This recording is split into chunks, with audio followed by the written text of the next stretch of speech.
Ndabashoboje mu izina ry'Umwami wacu Yesu Kristo. Turashimira Imana ko kiduhagarikiye ubugingo. Iracyakomeje kuba Imana y'imyizerwa. Igihe rero turi kumwe n'umwana tugiye gufatanya ijambo ry'Imana. Nitwa Evangeliste Twagirumukiza Robert. Nifuje ko hari ijambo tuganira kandi ijambo rifite ubutumwa buzima, ari naryo shingiro ry'ubutumwa bwiza. Nifuza ko rero dusangira ijambo ritari rirerire kandi ritari rigufi, ariko ntekereza ko ari ijambo riza kugira icyo rikora mu mitima yacu. Reka dusenge Imana kugira ngo ibane natwe muri kino gihe. Imana ibahe umugisha. Data, mu izina rya Yesu turagushimiye kuri Imana nziza. Icyubahiro nikigusubire, nk'uko ijambo ryawe rivuga neza ko nta wundi muzagisangira, ndetse n'ishimwe ryawe utazarishira mu kanwa k'ibishushanyo bibajwe. Tugushima umwanya mwiza ari nk'uyu nguyu turi imbere y'amaso yawe.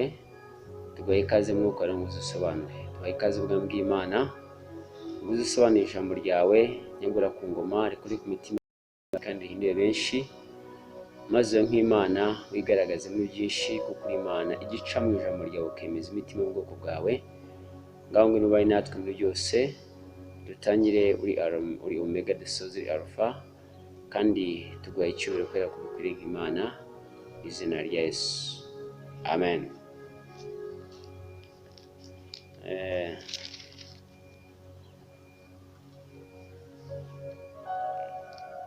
Tugiye kwiga ijambo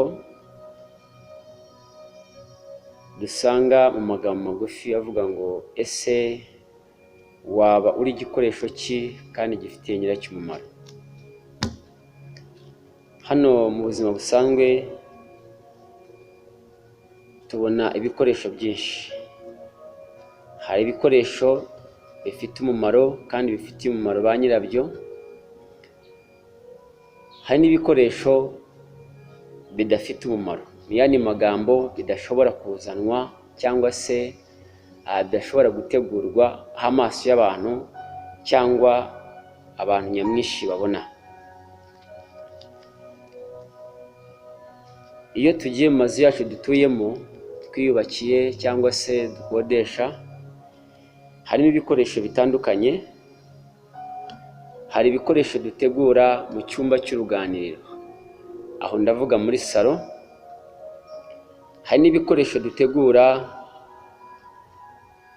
muri sale à manger,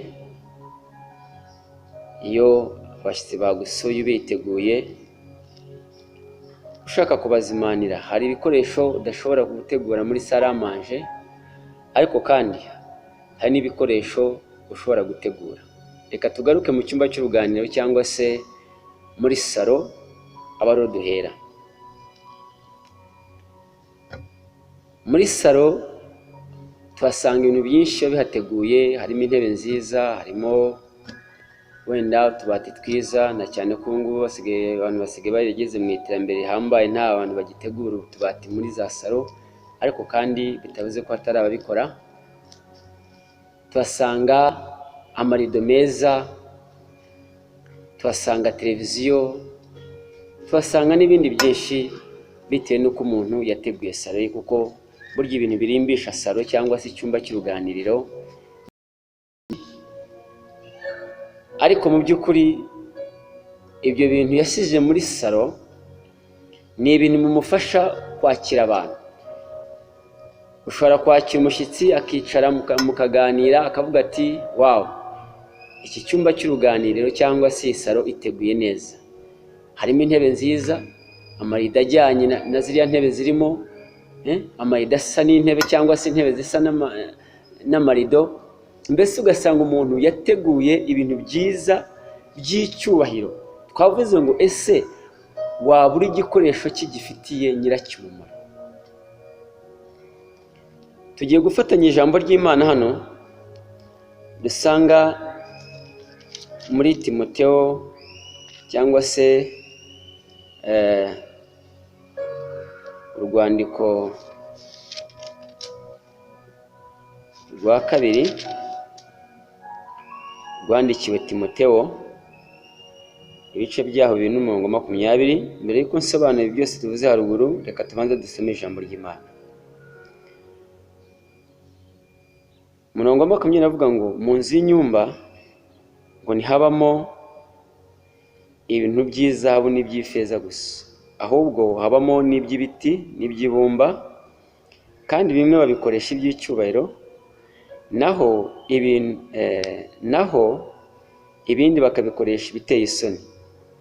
21 akavuga ngo nuko rero umuntu niyeza akitandukanya n'ibidatunganye, azaba abaye ikintu cyo gukoreshwa iby'icyubahiro cyejejwe, kigirira nyiracyo umumaro, kandi cyatunganirijwe imirimo myiza yose. Imana yacu ishimwe cyane. Umwami Yesu nahimbazwe. Hano tubonye amagambo magufi Paulo yandikiye Timoteyo. Timoteyo uyu nguyu yari umwana wo mu mwuka Paulo yabyaje ubutumwa,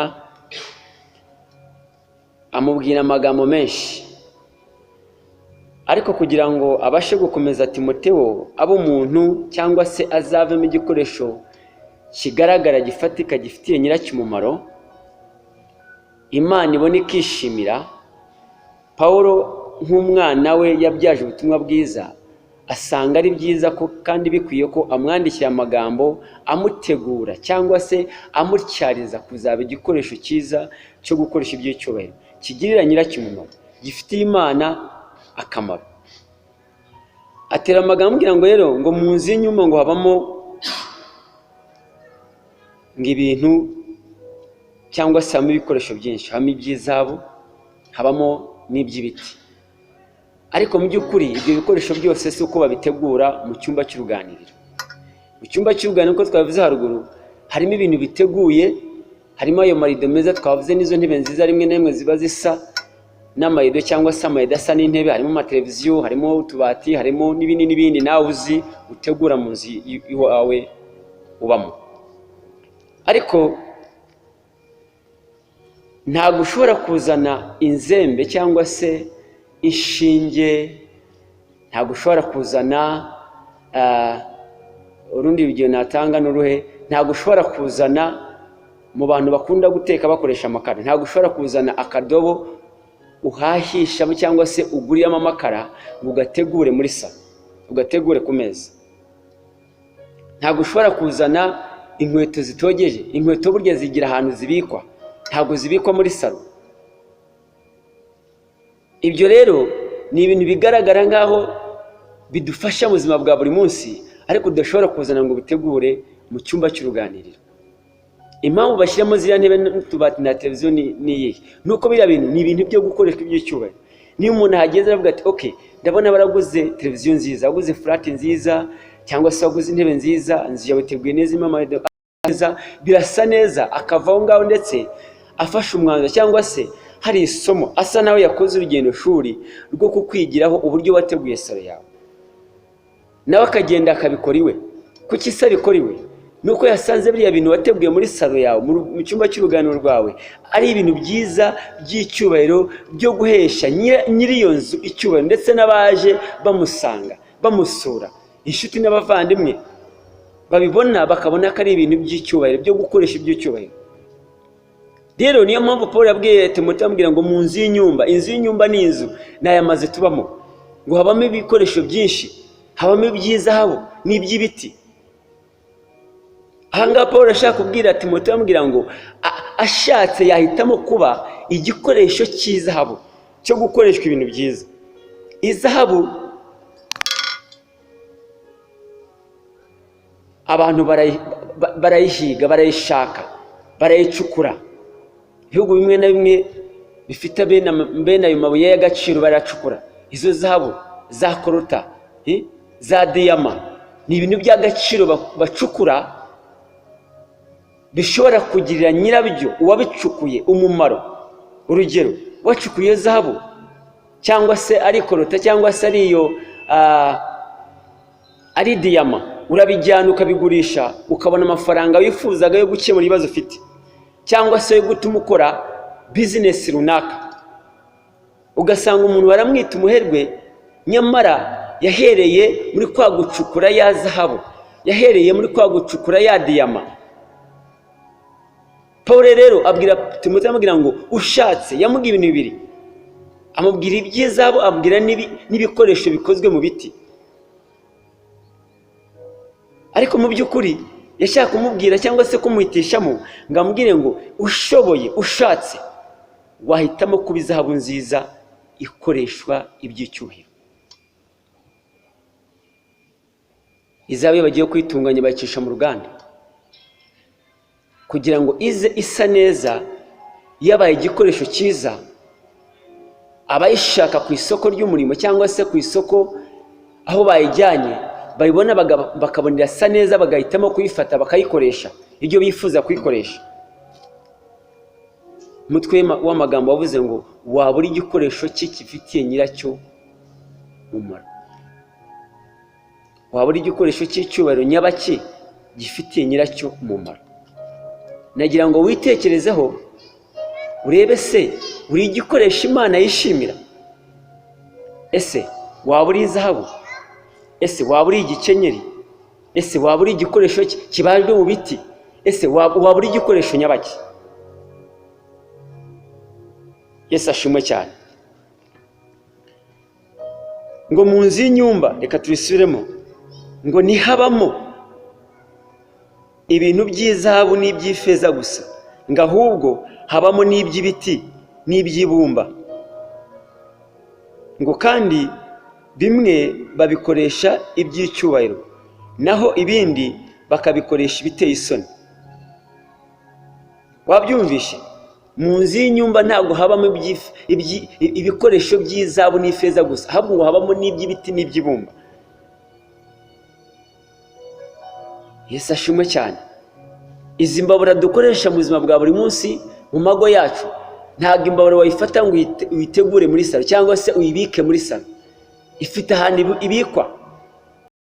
Ibintu bikozwe mu ibumba cyangwa se mu biti bitazanwa muri salo, kubera ko uzi neza ko nubizana muri salo ntabwo biri buguheshe icyubahiro. N'uwayibona wese bituguye muri salo ntabwo ari buhava anyuzwe. Niba ari n'umushyitsi mwiza cyangwa se n'inshuti yawe, arava aho ngaho kugira inama akubwira ko biriya bintu wateguye muri salo atari ibyo gutegurwa muri salo. Hari ibigomba gutegurwa muri salo rero. Yesu ashimwe cyane. Umwami wacu nahimbazwe. Ndimo ndabaza ngo waba uri igikoresho Imana yishimira itegura mu buzima bwa buri munsi? Ese mu mudugudu utuyemo waba uri igikoresho cy'izahabu gikoreshwa iby'icyubahiro? Itorero usengeramo, mu muryango ubamo, ku kazi aho ukorera, icyo kigo wigamo cy'ishuri, muri kaminuza runaka aho wiga, waba uri igikoresho bagenzi bawe babona bakabona ko uri igikoresho cyo gukoreshwa iby'icyubahiro, cyangwa bakubona uri igikoresho cyo gukoresha ibiteye isoni? Ese umuntu akubonye mu buzima bwa buri munsi yakwifuza kujyana nawe? Yakwifuza kuganira nawe? Yakwifuza ko umubera umujyanama? Yakwifuza ubujyanama runaka? Yesu ashimwe cyane. Ngo hari ibyo gukoreshwa iby'icyubahiro n'ibyo gukoreshwa ibiteye isoni. Ushobora kwicara muri salo iwawe ugafata urwembe ukikata inzara ukazica neza, cyangwa se ugafata urushinge ukadeda umwenda watabutse ahantu, ariko umaze kubikora urabijyana ukajya kubika habugenewe, ntabwo ubishyira muri salo. Yesu ashimwe cyane. Ibyo ni ibikoresho biri mu cyumba cy'uruganiriro. Reka tujye muri salamanje cyangwa se icyumba bafunguriramo. Iyo abashyitsi bagusuye, uzana teremusi isa neza, waguze amafaranga yawe menshi cyangwa se n'abatari menshi, ariko isa neza isukuye, ukazana amasorori, ukazana amasahani meza, harimo ay'amadongo, harimo, ukazana ugategura, abantu bagera muri saramanje bakabona irasa neza irateguye. Umuntu akagira na apeti yo kwarura ibyo kurya akarya, kubera ko ibiteguye muri salo, ibiteguyemo bya biryo, ya mafunguro ugiye gufungura abantu birasa neza, n'iby'icyubahiro.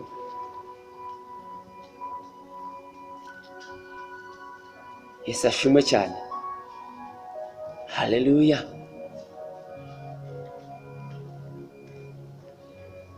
Ese ndabaza ngo uri igikoresho nyabaki?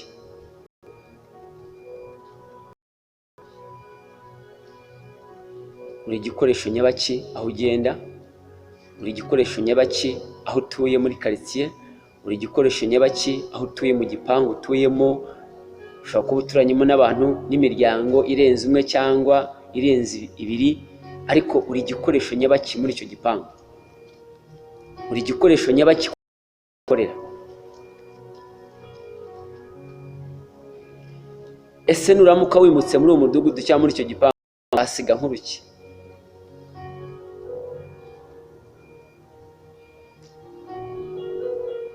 Bazasigara bakuvuga amagambo ateye ati. Ese nuyimuka abaturanyi bizababaza bavuga bati runaka arimutse, nyamara yari adufitiye akamaro, yari umuntu mwiza, wagiraga ibiganiro byiza, wahuguraga abana, wagiraga abantu inama, wari uteye ukuntu. Cyangwa se bazavuga ngo ese twe twabona agenda. Mu kazi wawe aho ukorera, bosi wawe ugukoresha, abakozi mukorana bagufataho icyitegererezo ki? Bakubona nk'igikoresho nyabaki?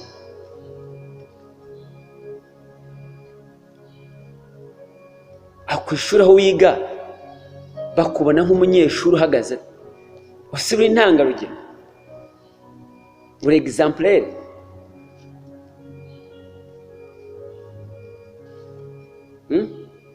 Turibaza ibyo bibazo bijyanye n'ijambo ry'Imana twasomye hano.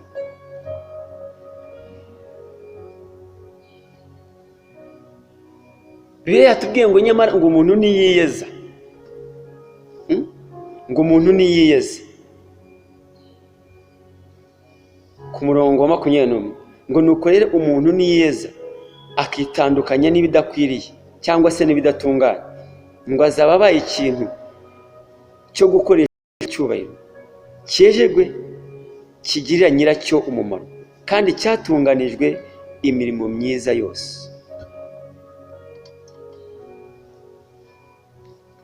Bibiliya ibivuga neza, iravuga ngo twarabo kugirirwa nabi cyangwa se twarabo kugirirwa umujinya nk'abandi bose.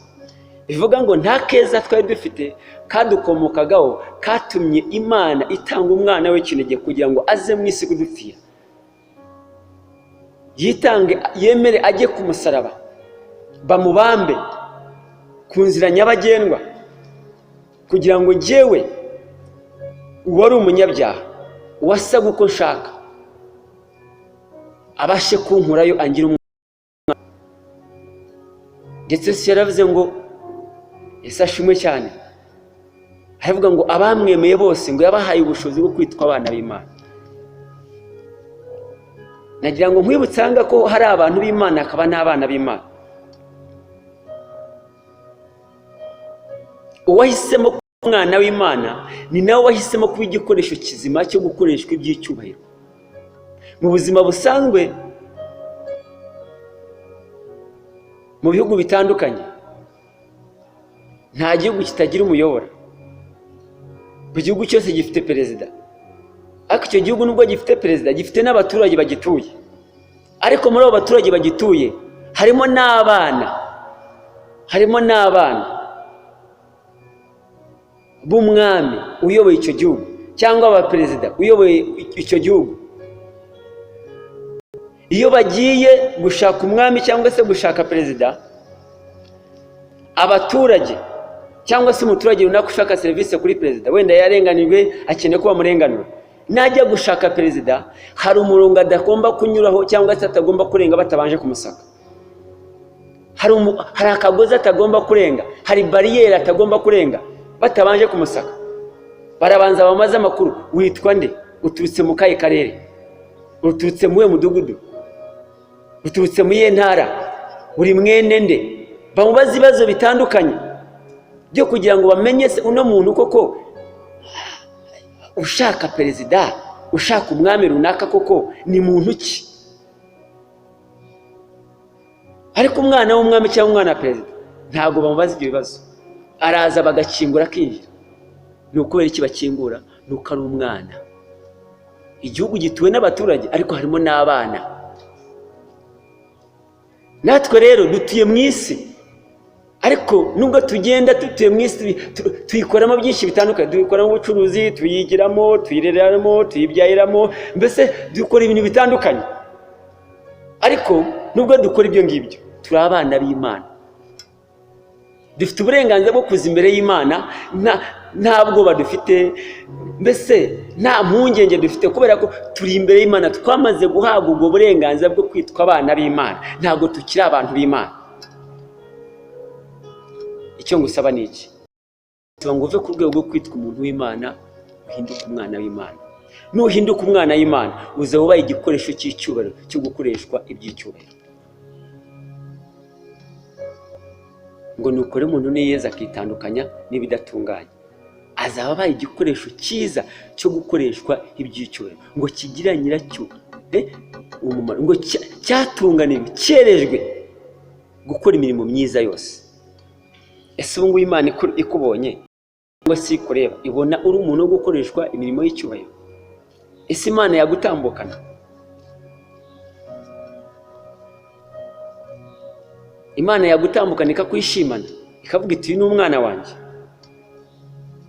ameze gutya na gutya? Yesu ashimwe cyane. Haleluya. Bene data, icyo nshaka ni iki? Biriya bitubwiye,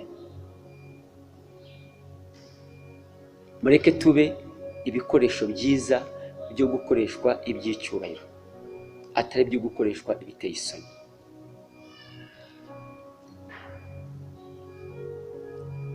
Yesu nahimbazwe.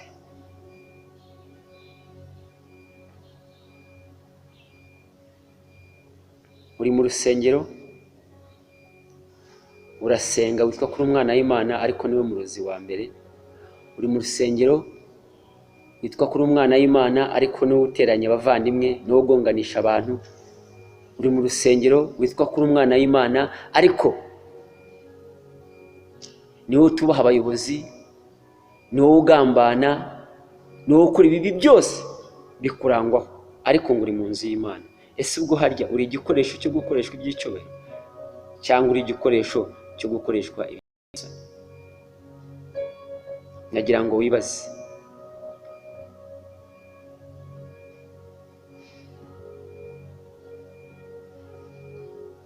Uri muntu ki?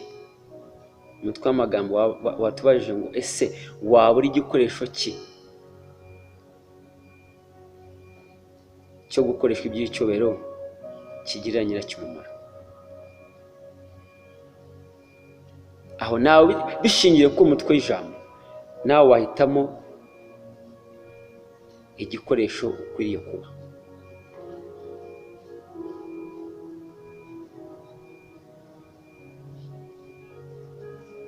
Nta kindi cyatumye Yesu aza mu isi. Misiyo yamuzanye ku isi kwari kugira ngo adukure mu bata Satani yari yadushizemo, cyangwa se adukize uburetwa Satani yadukoreshaga, yadutwazaga. Ariko usanga umunsi wa none ntabwo abantu bari bamenya ko Yesu yaje kubabatura, ahubwo baracyagenda mu buretwa. Kandi nyamara uwaje kubakura muri retwa arahari, ntaho yagiye, na n'uyu munsi aracyahari, aracyakora. Ariko basanga abantu, umuntu aracyifuza gukoreshwa iby'uburetwa. Yesu arahari kugira ngo aguhindure igikoresho cy'icyubahiro, ariko na Satani arahari kugira ngo agukoreshe igikoresho cyo gukoreshwa ibiteye isoni. Kandi ibyo nibyo Satani ashaka, ibyo umwanzi wacu ashaka. Kuko Satani amaze kumanuka mu ijuru, Imana yatanze itangazo iravuga ngo ugushize ishyano wasiwe kubera kumanukiwe n'umugome. Nta muntu mubi ubaho, umubi ni Satani. Ariko nushaka kuba mubi, nushaka gukoreshwa na Satani, uzaba mubi. ariko nuhitamo gukoreshwa na Yesu uzaba mwiza. Yesu ashimwe cyane. Haleluya, haleluya. Ndabizi ko munkurikiranye muri mu bice bitandukanye, ari abari mu gihugu, ari abari hanze yacyo, ariko icyo mbifuriza nabasabira niki, mureke tube ibikoresho bizima byo gukoreshwa iby'icyubahiro Imana yishimira byejejwe kandi bifitiye nyirabyo umumaro. Nyiri ibikoresho ninde? Ni Kristo. Twebwe turi ibikoresho bye. Mureke tube ibikoresho byera byatunganirijwe gukoreshwa imirimo myiza yose.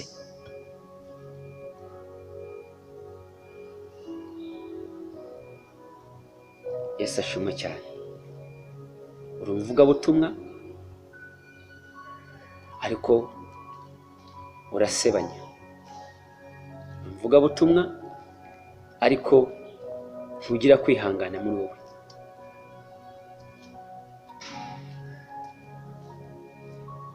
Yesu ashimwe cyane. Yesu nashimwe.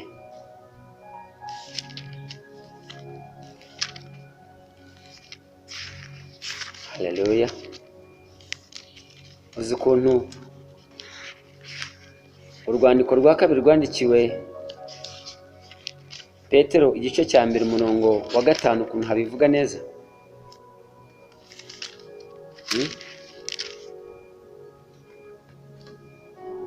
Havuga ngo ibyo aba ari byo bituma mugira umwete wose ngo kwizera mukongereho ingeso nziza. Ingeso nziza muzongereho kumenya. Ese waba ufite ingeso nziza?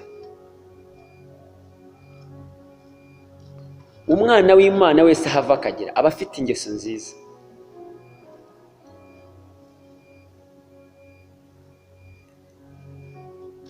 Aba afite ingeso nziza. Birashoboka ko wenda wabikora gutabizi utarasobanukirwa, ariko aho umwana w'Imana aba ari hose arangwa no kugira ingeso nziza, arangwa no kubana amahoro, arangwa no kubaho mu mahoro, arangwa no kwifuriza abandi byiza. Ubundi nta mwana w'Imana, nta gikoresho cy'Imana kizima cyifuriza abandi bibi. Iteka wumva abantu bagenzi babaho neza, baba mu munezero, bagira byiza, batunga byiza, bagubwa neza. Niba uri uvuma bagenzi bawe, uvuma bene so, utubaha, ingeso nziza ziri hehe? Agakiza kuzuye karangwa no kugira ingeso nziza. Naho umuntu yakuvuga nabi ukavuga uti we ntago ari we, ni Satani, ukamenya ko ari Satani, ari umwanzi wamukoreye. Wa mwanzi Imana yavuze ngo wasiwe ugushijisha no kubera kumanukiwe n'umugome, kumanukiwe n'umwanzi. Ukamenya ko ari umwanzi wamukoresheje, atari we wikoresheje. Ariko mwari muzi ko bidusaba no gukunda abanzi bacu. Ibyo byose bikubiye mu ngeso nziza.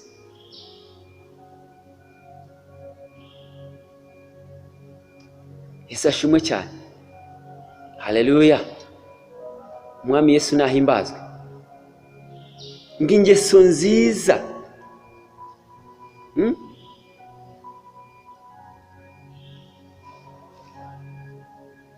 ingeso nziza.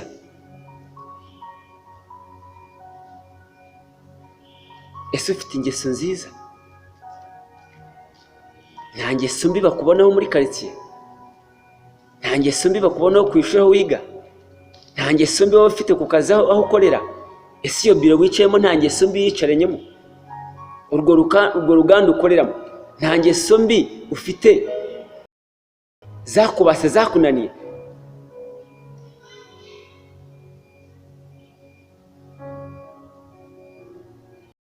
Abari ingeso runaka bagenzi bakuziho,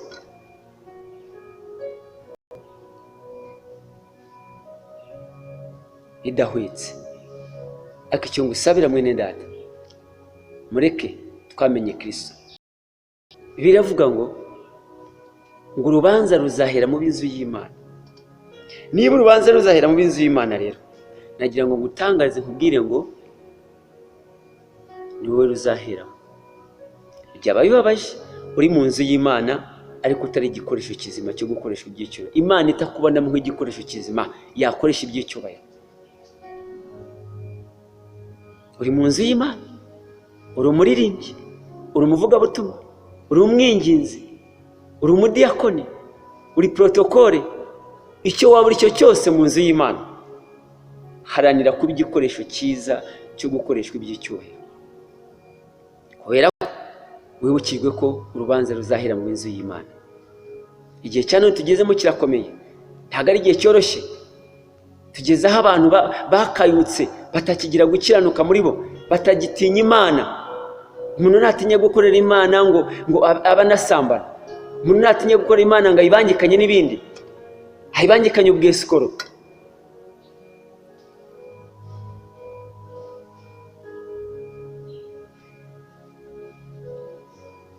Uri umukozi w'Imana, ukora muri biro runaka, mu kigo runaka, ariko ntunyereza umutungo wa leta. Ntunyereza umutungo wa leta, niwe waka ruswa. Uri umuntu ukomeye mu kigo runaka, ariko ujya gutanga akazi bamaze kwaka ruswa. Ruswa ni nyinshi, murazizi, ntabwo ari ngombwa ko nzirondora hano, ariko ruswa waka nawe urayizi. Iyo ruswa waka ntabwo izatuma uba igikoresho cy'icyubahiro kigira nyiracyo umumaro niba uri umukristo. Igihe tugezemo isi yakaje ishakira ibisubizo mu nzu y'Imana, ariko rabaje ko ahubwo abari mu nzu y'Imana nitwe tujya gushaka ibisubizo, tujya kubishakira mu isi. Ariko nyamara nta kindi cyatumye kisaza, ko ari kugira ngo isi ize gushaka ibisubizo mu bana b'Imana. Yesu ari ku isi cyamuranze nta kindi, yaranzwe nuko abantu bazaga bamushaka. Isi yazaga imushaka, abazaga kumushaka imitsima yatubuye, abazaga kumushaka wo gukira, abazaga kumushaka ibintu byinshi. Ubonaga ko isi yashitse, abantu bashitse. Abayuda, abasadukayo, abafarisayo bazaga birukanka baza gushaka ibisubizo kuri Kristo, kubera ko bari bazi ko ni umuti w'ibibazo. Ariko se wowe uri umuti w'ibibazo biri muri, uri umuti w'ibibazo by'abakozi bagenzi bamukorana? Ese muri abakozi bagenzi bamukorana bivuze ko bose bakira? Nta wabuze amahoro mu mutima we. Ariko se harajya kugushaka amahoro nawe wabona nawe ntayo ufite? Arajya kugushaka umuti nawe abona nawe nta muti, utari umuti muzima. Nshuti yanjye, nagiye nkubwire ngo iki ni cyo gihe cyo guhindukira. Hindukira urebe ivure.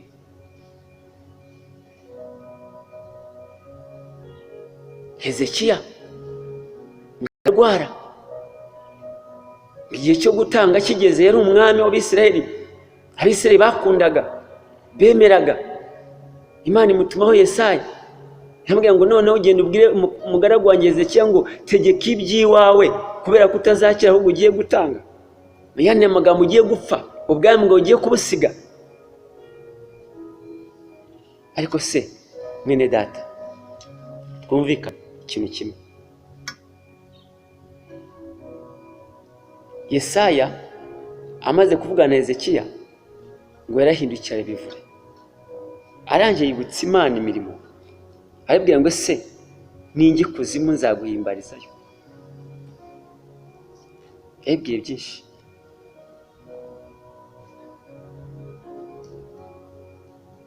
Yibutsa Imana ngo Mana wibuke ko najyaga ngenda mu byo gutungana mu nzira zawe, najyaga ngenda nkora ibyo gutungana mu buzima bwanjye. Mu yandi magambo yashatse kubwira Imana ko mu buzima yabayeho bwose ari umwami wa Isirayeli, yagenderaga mu nzira. Ese uyu munsi wa none wowe n'iki wakwibutsa Imana yakwibukira wakoze kizima cyatuma igira ikintu ukora ku buzima bwawe, cyatuma ikora agashya ku buzima bwawe? Reka mbivuge muri ubwo buryo. N'iki Imana ikwibukira wakoze cyiza cyatuma ikora agashya?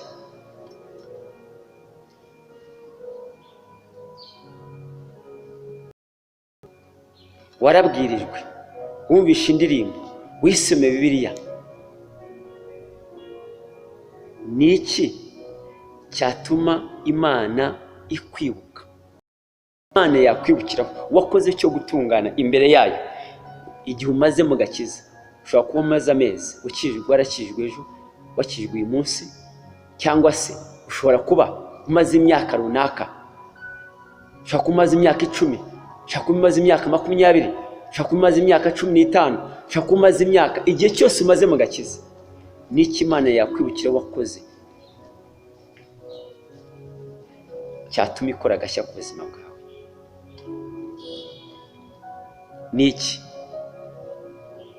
Niba ari ntacyo, hindukirira bivure, wisubireho, wisuzume nk'uko Hezekiya yabigenje. Ubwira Imana uti noneho Mana, nisubiye, ndashaka gukora ibitunganye, ndashaka gukora ibintu byiza uzanyibukiraho bigatuma ukora agashya ku buzima bwanjye.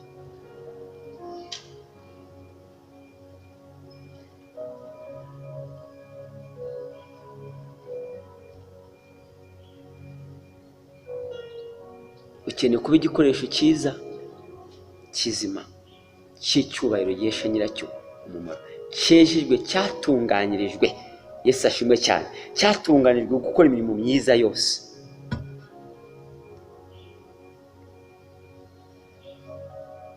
Nagira ngo ibyo wakoraga bibi byose garukiraho ngaho. Ibyo utakoze warasibye, garukiraho.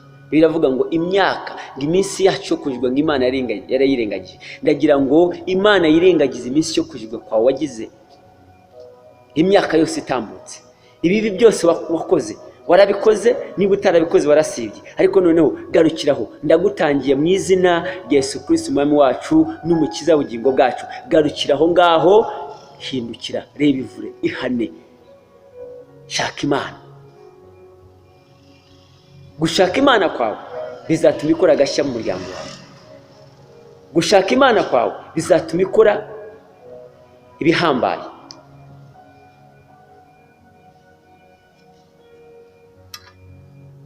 Yesu ashimwe cyane. Haleluya, haleluya, haleluya. Mwene data, ndagusaba gukora ibitunganye, ndagusaba gukora ibitunganye, ube igikoresho kizima, cyejejwe, cyatunganirijwe gukora imirimo myiza yose.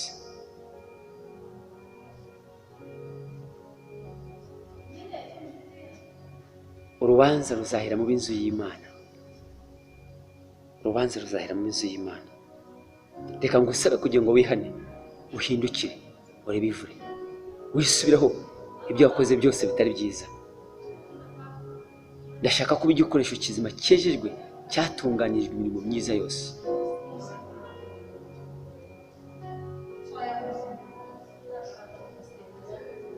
Yesu nashimwe, Imana ishimwe kandi Imana ihimbazwe. Ndagushimiye Kristo. Reka dusenge Imana. Utekereza aho wagenze nabi hose, ibyo umaze iminsi bidatunganye, usaba Imana ikweze. Tagira ngo watura agakiza, usenga Imana ishobora byose, ifite imbaraga, ibasha guhindura ubuzima bwawe. Ndagusengeye ngo mu izina rya Yesu Imana ihindure umutima wawe. Ndagusengeye ngo mu izina rya Yesu Imana ihindure ubuzima bwawe. Ndagusengeye ngo mu izina rya Yesu Imana igukure aho hantu maze igihe kirekire ukora ibidatunganye, maze ube igikoresho kizima cyo gukoreshwa iby'icyubahiro. Imana ikwishimire, ikubonemo ubuzima. Imana ibahe umugisha. Ndabakunda kandi tuzakomeza kuganira. Shalom. Mwari kumwe n'umuvugabutumwa bwiza Twagirumukiza Robert. Murakoze cyane. Bye bye.